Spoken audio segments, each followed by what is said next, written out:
Hello again, everyone. It's me, Alan, here with another podcast type video. Today I'm going to be looking at Team Yankee rather than Flames of War, and what I consider to be the main problem with that game. As you may know, my previous video about Flames of War being, on the wrong track was one of my most popular videos ever. And so, after a few comments on that video complaining about audio quality, I realized that, the audio quality is pretty bad. So I waited until I got myself a proper microphone to make this video. I would like to include a disclaimer before I start this video. I believe Team Yankee is a fun game. It is enjoyable to play, and I enjoy playing it myself. What I'm saying in this video is not that Team Yankee is a bad game, but that it can be a great game. But we need to switch it around. We need to create some different lists. We need to sort out some issues that Team Yankee has right now, and what I believe can be easily rectified, thus making Team Yankee a great game on par with Flames of War, with Warhammer 40k, with Age of Sigmar, etc. And that it can be... While the title of this video is going to be Team Yankee is Doomed, I do not wholeheartedly believe that Team Yankee is doomed. It is merely on the path to make some wrong choices and decrease its player base. I don't necessarily believe it'll be doomed, it'll just be relegated to a second-tier game. The main problem I believe that Team Yankee has is that it is essentially NATO biased. It is always seeming to side with the NATO perspective on things. The Soviet Union is not the most intelligent faction in the game's lore, nor are the Warsaw Pact anything but mindless minions. To put in perspective, the East German lore book that you get along with its army lists includes only one tale in which the East Germans actually destroy an enemy tank, and even then the crew is bailed out and survives to fight another day. It is not exactly the most uplifting of stories to get you encouraged to fight for the National Volksarmee.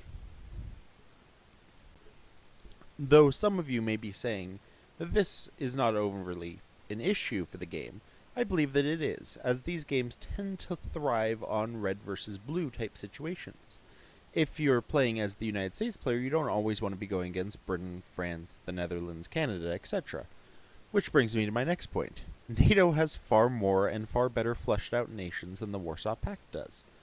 For NATO in the game at present, if I can do it from memory, you have the United States, the United Kingdom, the Republic of France, West Germany, the Netherlands, Canada, and the Anzac forces, all with unique molds and unique units. At the very least, they all have unique infantry. I'm not sure if Australia actually has any unique units. I know that Canada has the ADATs, for instance, and that France has an entirely unique tank line. But I'm not sure on Australia or the Netherlands having actual unique units, other than their infantry molds. However, for the Warsaw Pact, you have almost no variation. You have the Dana artillery piece and the Czech rocket artillery, along with the overpriced OT-64. And by overpriced, I do not mean in in-game points, I simply mean in real-life money, as it is a resin and metal model. Though, of course, I do appreciate the fact that they offered the OT-64 as an alternative to the BT-60. It is a good move for them, in my opinion, because I enjoy the variety. However, you do not have any kind of variation between the National Volksarmee, the Polish People's Army, and the Czech People's Army. And even then, they're playing second fiddle to the Soviet Red Army, or Soviet Army. It was only the Soviet Red Army in World War II, forgive my mistake there. And even the Soviet Army is operating at a 5-up skill, which makes it odd, to say the least, that the Dutch and the Canadians and Australians are better than the Soviets. Or to put it another way, that the West German and French conscript armies are better skilled than the Soviet conscript armies. They are both reliant almost entirely on conscription. Or all three, I guess. I guess I listed three, didn't I? Nevertheless, there is almost no informational or force differences between the various NATO Pact, or the Warsaw Pact forces. I'm gonna edit that out. Add to this the fact that the Warsaw Pact has almost no differences in its force organization charts, or the equipment it's dealt. You may look at this and say that, well, yes, the Warsaw Pact was far more standardized than the NATO ever was. However, to do this, you also fundamentally acknowledge that the Warsaw Pact has been given the butt end of equipment as well. They're best tanks are T-64s, which for some reason are half the rate of fire of M1 Abrams, even though their rate of fires were comparable in real life, to say nothing of the M60 Patton being on par with a modern T-64 autoloader, which I would like to add was comparable even before you took into account crew exhaustion that would happen over the course of a battle, whereas the autoloader would keep loading shells without any kind of exhaustion setting in, as it is, in fact, a machine. And while the Warsaw Pact does have very similar equipment, they did have a fair bit of unique stuff. For instance, the OT-64 that we see in the game and the Dan artillery that we see in the game. But you also have to consider, for instance, the vehicles that are not represented in the game, such as the OT-810, a copy of a World War II German half-track that was used by the Czechs up until '95. Or the various flame tanks employed by both the Soviet Union and the Warsaw Pact, all of which are not represented in the game. You also have various little niggles because, there are already Battlefront models like the PT-76 is not represented in the game despite extensive use by the Polish army. And to add to this, you also have no representation of the various helicopters used by the Warsaw Pact, only the Hind. Both the Soviet Union and the Warsaw Pact at large use various helicopters, not simply Hinds. To think of all Soviet helicopters as Hinds is like thinking all German tanks are helicopters. Or all German tanks are helicopters? All German tanks are Tigers. That old adage from World War II. So, certainly the Warsaw Pact gets the butt end of equipment when it comes to unique smaller things that could have made their national lists a little bit different. For instance, you could have given Poland the option to bring PT-76s, and you could have given the Czechs the option to bring the World War II German half-tracks, but with an armored roof on top. You could have just sold a little plastic sprue for an armored roof, or even a little resin or metal armored roof to add to a standard SD kit. However, Battlefront doesn't seem to have capitalized on that. And then you add to the fact that Poland and Czechoslovakia got neither dice, nor did they get any form of new infantry molds, which strikes me as incredibly strange. Even World War II Soviet naval infantry have different infantry molds. Even the Canadians and the Australians and the Dutch all have different infantry molds. I can see it as nothing but a slap in the face to Warsaw Pact players, the fact that you did not even give the Polish or the Czechs unique infantry, especially when one of your rules is taking away the portable rocket launcher for the Polish. With the portable rocket launcher still being modeled on all Soviet infantry that you expect us to use for the Poles, it's very unusual, to say the least. You would think they would at least release a mold without the portable rocket launcher on it, so that way the Warsaw Pact could have proper infantry for the Poles at the very least. I could vaguely understand not doing it for the Czechs, but at the very least you could rebox them and have them stated to be Czech infantry rather than just telling us to use Soviet infantry. That would probably make us a little bit more happy. And while some of this can be blamed on the overall universal nature of the Warsaw Pact compared to NATO, I believe it's more to do with bias. The Free Nations book for Team Yankee was released with 4 different nations and cost $15 digitally. The Warsaw Pact booklets each cost $15 and only came with 1 nation plus unit cards. I do not believe that the unit cards are the same as 3 different nations. Though I may be wrong on that. That is up to each individual person to judge how much unit cards are worth to them. And, however, I would also like to state that I think they should do that with all future releases. Don't pack unit cards in the boxes, because then you end up with like 50 of them. Just pack them into the booklet, so that way we have a few of them. I think that's a way better way of operating. But back to the topic at hand. Without the Warsaw Pact, NATO is just stuck fighting NATO all the time, which I believe is an ultimate detriment to the game, though I could understand Team Yankee becoming NATO Wargame Simulator 2018 or 2019. And with that, it would slowly dwindle, in my opinion. I don't believe that players want to play a bunch of American tanks always blowing up other American tanks, or a bunch of West German tanks blowing up American tanks, rather than actually fighting the Soviet Union. And that brings me to my biggest point ever, that the Soviet Union and the Warsaw Pact being portrayed as a complete Asiatic horde attacking the noble and freedom-loving Western powers is both propaganda feeling and undermines the game as a whole, in my opinion. Because the Warsaw Pact, while slightly worse trained than most NATO forces, were not idiots. They wouldn't go charging into gunfire. This wasn't, Enemy at the Gates, the film. They're not going to run straight into your machine gun fire and get hit on a 3-up. They were still decently careful, and while their tactics dictated that they all charge forward and overwhelm the enemy with numbers, that should more be reflected in special rules and with how players play. One cannot expect a player who uses a completely different tactic to what the Soviet Union would to be constrained by a lower to hit or a easier to hit rating because of Soviet tactics that the player, him or herself, is not abiding by. It's a very contrary attitude, in my opinion, and that's what I've seen most often cited for why the hit numbers on Warpack are 3-up as opposed to NATO's 4-up.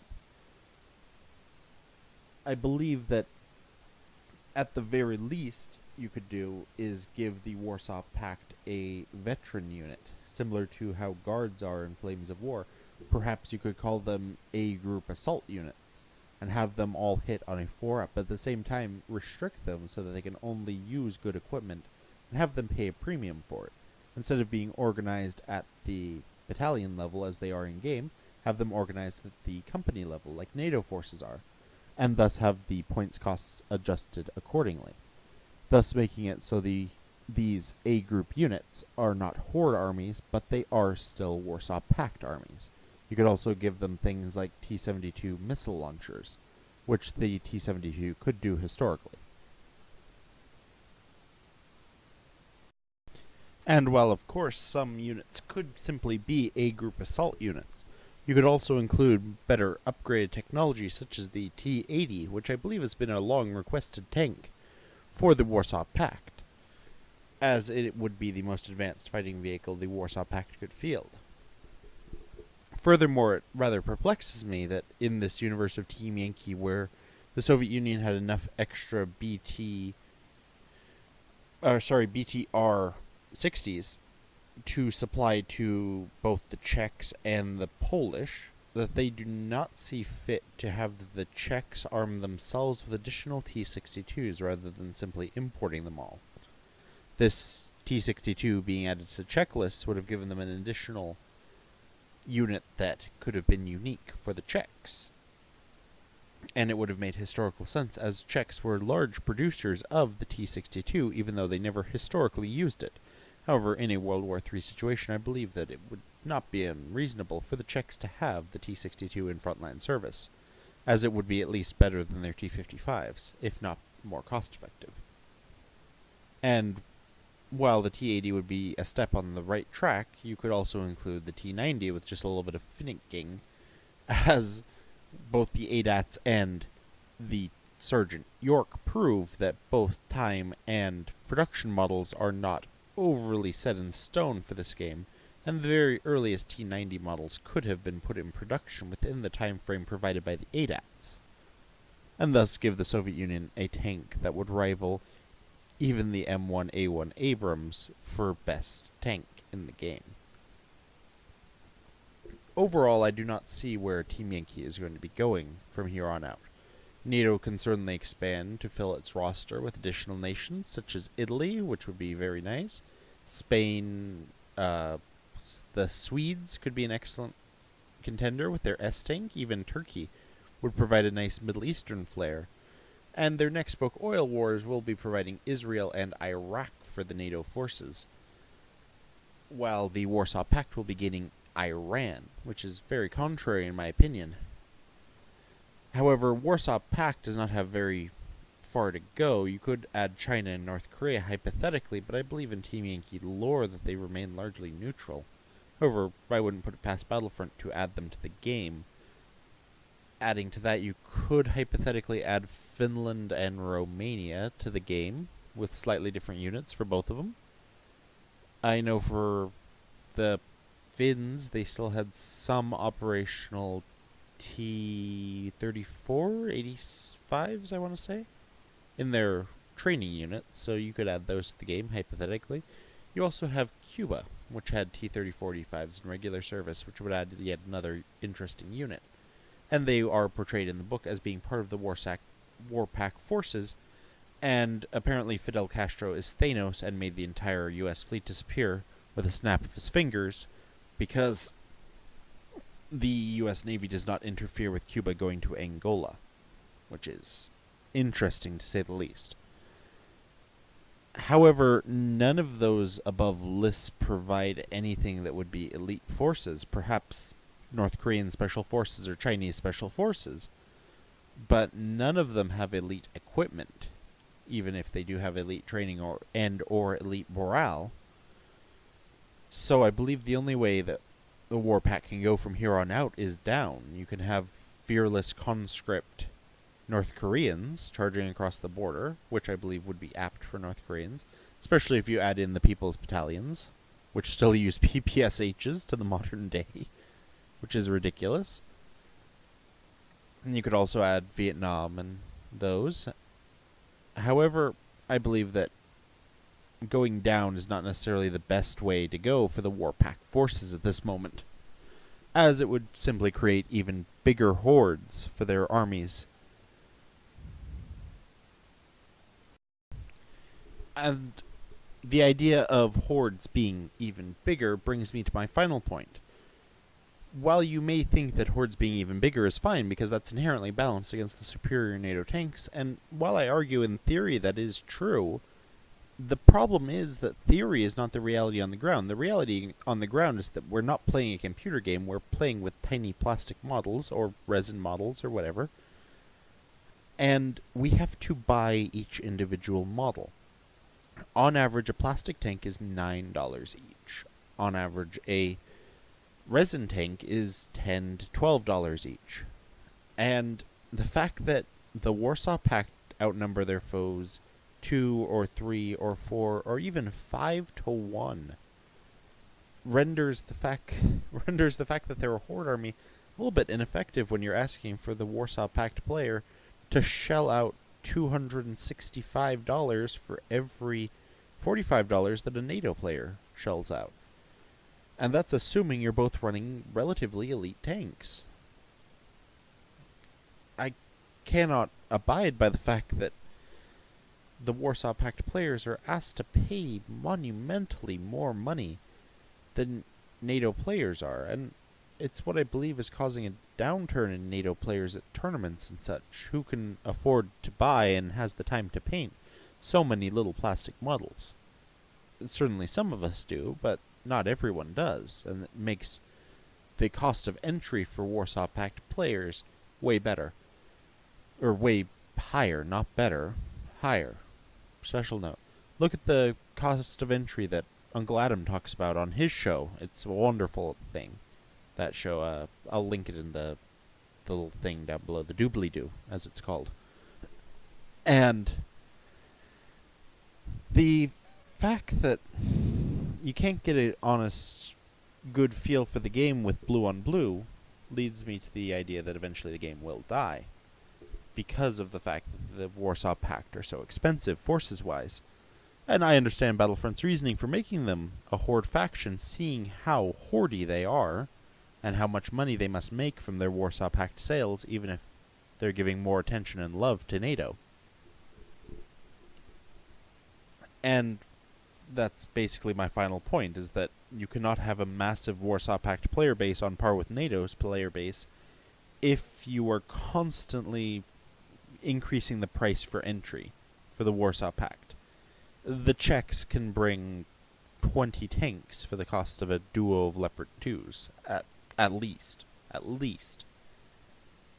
That's if you're using Dutch Leopard 2s. And that's just ridiculous in my opinion. You're asking the Warsaw Pact player to pay $180 and asking the NATO player to pay 18. And yeah, the Leopard 2 was a great tank, don't get me wrong, but so was the T-80 and T-90. And a bunch of Warsaw Pact tanks were way better than they're portrayed in the game.